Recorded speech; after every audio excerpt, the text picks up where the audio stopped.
Wai shin me yake shirin faruwa ne tsakanin Adam A. Zango da Dr. Abdullahi Umar Ganduje? A da kun tuna shi dai Adam A. Zango ɗan jam'iyyar PDP ne, inda yawa APC tawaye.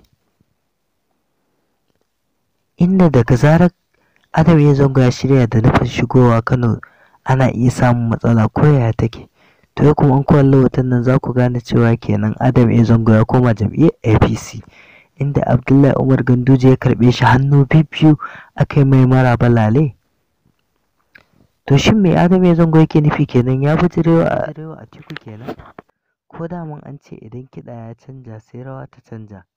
To ko Adam A. Zango canjawar da ya canja gaba ɗaya ne zuwa APC? Ko kuma idan kun tuna kwanakin baya a hankali aka sa aka dinga kama 'yan cikin kannywood waɗanda suke 'yan PDP, inda in kun tuna an kama Naziru sarkin waƙa an ɗaure shi, sannan daga baya aka zo aka kama Mu'azzam Idi Yari, shi ma aka kai shi gidan yari.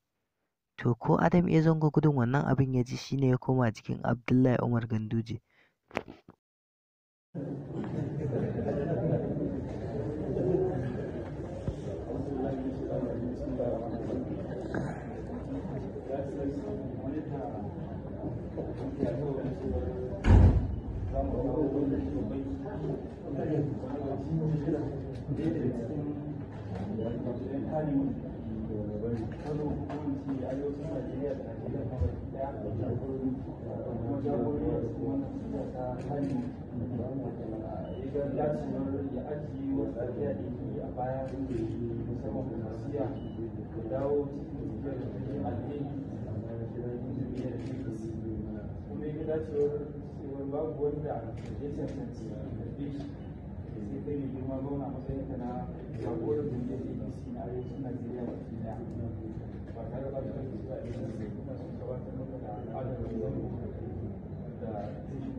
da kusoshin jam'iyyar APC da sa'adar yin gano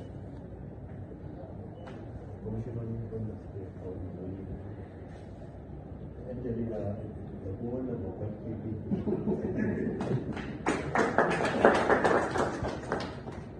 da wannan babban kifi yana cikin programa amma yanzu wannan babban kifi ya shigo cikin teku walwala ba tare da ya bugi bango jikinsa ya kushe ba.